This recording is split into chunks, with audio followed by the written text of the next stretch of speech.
Hi beloved, this is Doc Gilbert and ito yung part 2 ng normal bang magalit sa corrupt na leaders. Normal na magalit sa corrupt na leaders.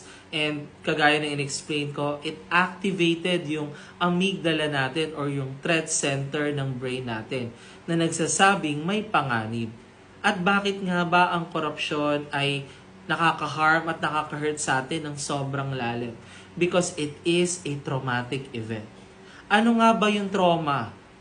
Ito yung event or situation na nakakayanig at nakakasira ng sense of safety natin and security natin. Yung pakiramdam na, ligtas at mapayapa ako ngayon dito kung nasaan ako at sa mundong ginagalawan ko.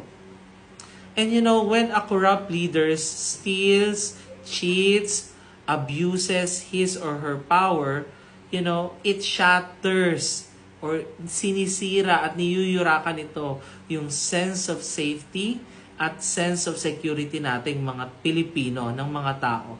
And kagaya ng isang parent na inabuso ang kanyang anak, the same way, yung impact at effects ng isang leader na nag-corrupt sa isang bayan, it affects not just financially, but also mentally, emotionally, at physically, yung buong pagkatao ng isang tao na aapektuhan.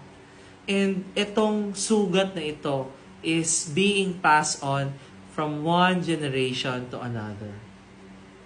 So kailangan natin pakinggan yung galit natin so that maintindihan natin na nasa grieving process tayo sa kinakaharap ng ating bansa.